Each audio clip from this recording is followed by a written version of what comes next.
सो अगर तुम prop form में ट्रेड करते हो तो तुमने ज़रूर सुना होगा कहीं ना कहीं कि भाई ज़्यादातर लोग आजकल फ्यूचर्स प्रॉप फॉर्म की ओर शिफ्ट कर रहे हैं। उसके पीछे बहुत बड़े रीजंस ये भी हैं कहीं ना कहीं कि फ्यूचर्स प्रॉप फॉर्म के प्राइस बहुत कम होते हैं कंपैरेटिवली सीएफडी। एंड मुझे ऐसा लगता है कि आज भी कुछ एक ऐसी फर्म्स है जो सीएफडी फर्म्स में लिटरली हिडन रूल्स डाल के रखती हैं अपने फ्रिक्वेंटली आस्क्ड क्वेश्चन में, या फिर उनके एग्रीमेंट में कुछ ऐसा रूल होता है जो तुम रीड करना छोड़ देते हो क्योंकि पैराग्राफ इतने बड़े बड़े होते हैं। And at the same time futures prop form में रूल्स बहुत कम होते हैं, स्ट्रेट फॉरवर्ड रूल्स होते हैं। तो जहाँ पे तुम्हें पेआउट बनाना बहुत ईजी हो जाता है। एंड कंपैरेटिवली सीएफडी जहाँ पे तुम्हारा कॉस्ट भी कम आता है फ्यूचर्स के अंदर, सीएफडी में थोड़ा कॉस्ट ज़्यादा आता है। तो अगर तुम किसी भी फ्यूचर्स प्लेटफॉर्म की ओर जा रहे हो तो तुमको किन बातों का ख्याल रखना है जिससे तुम्हारे मल्टीपल $1000 के पे आउट रिजेक्ट ना हो एंड तुम्हारा केवाईसी रिजेक्ट ना हो। तो सबसे पहले तुमको ये जानना जरूरी है कि भाई ट्रेलिंग ड्रॉडाउन क्या चीज़ है, क्योंकि ट्रेलिंग ड्रॉडाउन तुम्हें हर फर्म में मिलने वाला है। तो बहुत क्विकली तुमको समझाने वाला हूँ मैं कि दो टाइप्स के ड्रॉडाउन होते हैं हमारे। एक होता है हमारा इंट्राडे बेस्ड ड्रॉडाउन और एक होता है EOD based drawdown. Intraday based drawdown जो होता है ना, वो तुम्हारे करंट फ्लोटिंग प्रॉफिट के साथ साथ ट्रेल होता जाएगा। फॉर एग्जाम्पल तुम्हारा अकाउंट स्टार्ट हुआ $50,000 से, ठीक है, एंड उसका ट्रेलिंग ड्रॉडाउन है स्टार्टिंग में 48,000। जैसे तुमने फर्स्ट ट्रेड प्लेस कराना, ठीक है, और तुम्हारा प्रॉफिट 1,000 तक चला गया, ठीक है, जब तुम्हारा प्रॉफिट 1,000 चला गया ना तो वो 48,000 का जो तुम्हारा ट्रेडिंग ड्रॉडाउन था थ्रेशोल्ड, वो शिफ्ट होकर आ जाएगा 49,000 पे, ट्रेल होकर 49,000 पे आ जाएगा। एंड जैसे तुम्हारा अकाउंट फॉर एग्जांपल $1,000 का प्रॉफिट था, अगर तुम्हारा रिवर्स होके वापस से 50,000 ब्रेक इवन पे आता है ना, तो कहने को तुमने ट्रेड में कुछ लॉस नहीं करा, बट इस मैकेनिज्म के वजह से तुम्हारा $1,000 का ट्रेडिंग ड्रॉडाउन उड़ गया। मतलब कि तुम्हारा 49,000 पे जैसे अकाउंट जाएगा ना, आज जाए या कल जाए, वो अकाउंट वहीं पे वाइप आउट हो जाएगा। At the same time EOD based drawdown में क्या सीन होता है, जिसकी ओर ज़्यादातर ट्रेडर्स जाते हैं, एंड तुमको भी जाना चाहिए अगर तुम बिगिनर या इंटरमीडिएट हो। इवन एडवांस ट्रेडर्स को भी मैं देखता हूँ वो ईओडी की ओर जाते हैं। ईओडी बेस्ड ड्रॉडाउन होता है जो, जहाँ इसका ईओडी का मतलब end of the day drawdown. इसके मतलब से समझ में आ रहा है कि तुम्हारा अकाउंट ट्रेल जब होगा जब तुम्हारा दिन का एंड हो जाएगा, ट्रेडिंग दिन का तुम्हारा एंड हो जाएगा। सेम एग्जांपल लूंगा, ईओडी के अकाउंट पे $50,000 का मेरा अकाउंट है, $2,000 का मेरा ट्रेलिंग ड्रॉडाउन है, यानी कि 48,000 पे मेरा थ्रेशोल्ड है। अगर मैंने एक ट्रेड प्लेस करा अपने 50 के ईओडी वाले अकाउंट पे एंड उसने मुझे $1,000 का प्रॉफिट दिखाया और मैंने उसको बुक नहीं करा किसी भी रीजन से, एंड वापस से अगर मेरे ब्रेक इवन पे आता है ना, तो वहां पे मेरा ट्रेड ब्रेक इवन पे कट जाएगा। एट द सेम टाइम मेरा जो ड्रॉडाउन है वो भी अफेक्ट नहीं होगा। मेरा ड्रॉडाउन कब इफेक्ट होगा मैं तुमको बताता हूँ। फॉर एग्जांपल तुमने 50 के अकाउंट बाय करा एंड उसमें तुमने ट्रेड करा, पहले दिन तुमने $2,000 का प्रॉफिट बना लिया, ठीक है, दिन के एंड में तुम्हारा बैलेंस आ गया $52,000। तो याद रखना तुम्हारा ट्रेलिंग ड्रॉडाउन हमेशा 2,000 रहने वाला है इवोल्यूशन में, ठीक है। तो जैसे तुम्हारा 52,000 पे गया ना, एंड ऑफ द डे में वापस से जो नेक्स्ट डे रीसेट होगा तो उसमें तुम्हारा डेली ड्रॉडाउन थ्रेशोल्ड तुमको दिखाएगा $50,000, क्योंकि तुम $2,000 ऑलरेडी अप हो अपने अकाउंट पे, ठीक है। तो इस तरीके से ईओडी बेस्ड ड्रॉडाउन वर्क करता है इवोल्यूशन में। मास्टर अकाउंट पे कैसे वर्क करता है, जो तुम्हारा लाइव अकाउंट फंडेड होता है उस पर कैसे वर्क करता है कि जैसे तुम्हारा जितना ड्रॉडाउन है ना, उतना ड्रॉडाउन का जब तुम प्रॉफिट बना लेते हो तो उस 50,000 $100 पे आने के बाद वो तुम्हारा अकाउंट वहीं पे स्टॉप हो जाता है ट्रेल होना। उसके ऊपर तुम जितना ही प्रॉफिट बनाओ, जितना भी लॉस करो, तुम्हारा अकाउंट कभी भी ब्रीच नहीं होगा। चाहे तुम 10,000 बना लो, 5,000 लॉस कर दो, 5,000 बना के फिर 2,000 लॉस कर दो, जब तक तुम $50,000 से ऊपर हो ना, तुम्हारा अकाउंट एक्टिव रहेगा, तुम उसको ट्रेड कर सकते हो और पे आउट निकाल सकते हो। तो हमेशा go for the EOD account जो तुम्हारे लिए ईजी है, जिसमें तुम किसी भी डायनामिक्स में ट्रेड करो तो तुम हमेशा विन विन की सिचुएशन में रहो।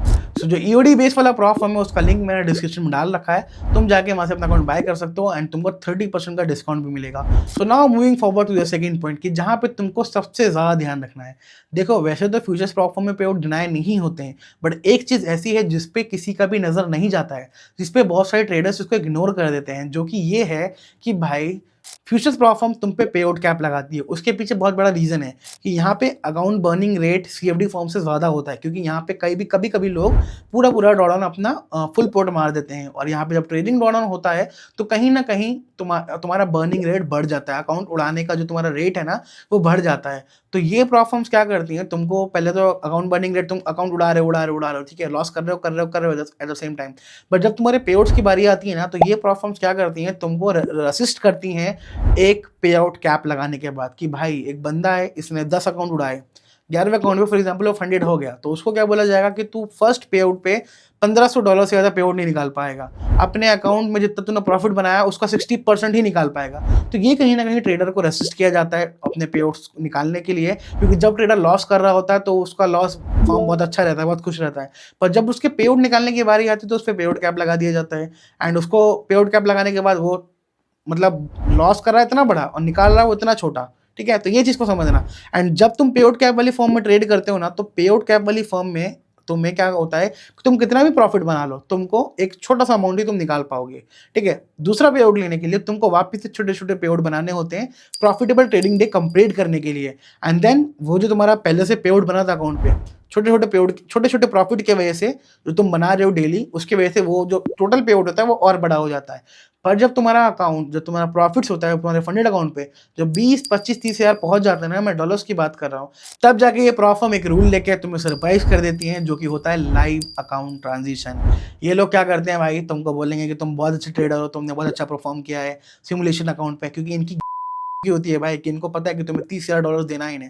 तो ये क्या करेंगे, तुमसे तुम्हारा अकाउंट ले लेंगे, छीन लेंगे, एंड तुमको चने के झाड़ पे चढ़ा देंगे कि तुम बहुत अच्छे ट्रेडर हो, इसलिए तुमको लाइव अकाउंट मिल रहा है डेली विड्रॉल के साथ, and this and that. And मुझे डाउट होता है कहीं ना कहीं जो लाइव अकाउंट ये देते हैं ना, वो भी कहीं ना कहीं सिमुलेशन एनवायरमेंट में होता है, क्योंकि इनको पता है भाई कि अकाउंट बर्निंग रेट नाम की कोई चीज़ होती है कि अगर इसने एक बार 25,000 बना लिया ना, तो मैं इसको दोबारा जो दूसरा अकाउंट दूंगा ना, तो उसका साइकोलॉजी एंड इसका जो ट्रेडिंग बिहेवियर है वो थोड़ा सा चेंज होगा, उस पर कुछ रैशनल डिसीजन लेगा। एंड $2500 के अकाउंट को ज़्यादातर फर्म लाइव इलाइट अकाउंट 2500 या 5000 डॉलर का ही देती हैं।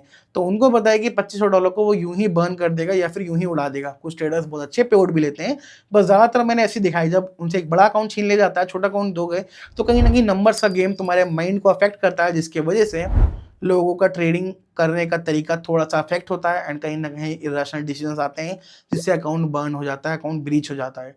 तो भाई हमेशा उस प्लेटफॉर्म को चूज करो, once again I am telling you, कि जहाँ पे पे आउट कैप बिल्कुल ना हो एंड लाइव ट्रांजिशन का कोई रूल ही ना हो, क्योंकि लाइव ट्रांजिशन बहुत ही बड़ी चीज़ है।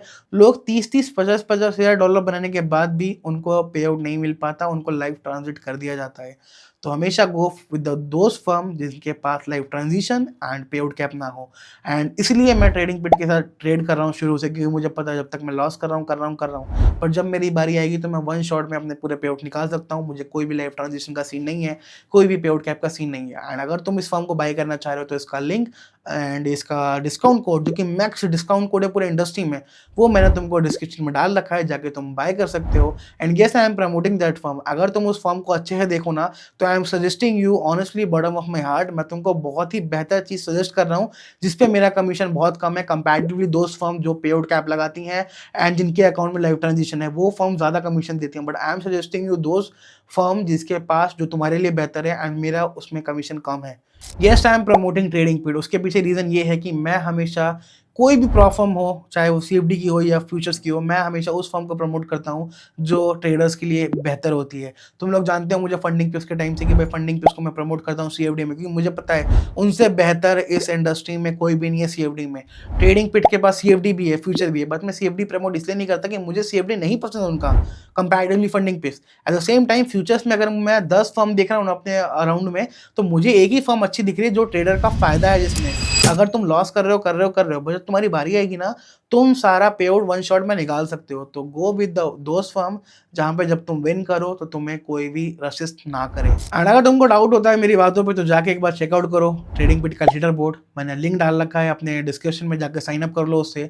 जब कभी भी तुम अकाउंट बाय करोगे, तुम्हें 30% का भी करंट में डिस्काउंट चल रहा है, तुमको मैक्स डिस्काउंट मिल जाया करेगा। एंड यही था इस वीडियो में। Thank you so much for watching this video. And if you got a single learning from this video, make sure तुम अपने कमेंट ड्रॉप करो इस वीडियो पे। एंड तुम्हें क्या लगता है कि फ्यूचर्स में एंड सीएफडीज में क्या बदलाव आने चाहिए, एंड तुम कौन से प्रॉप फर्म सबसे बेहतर ट्रेड करते हो, फ्यूचर्स या सीएफडी, मुझे कमेंट करके जरूर बताना। And thank you so much for watching this video. I will see you in the next video. Till then stay safe from the markets. Bye bye.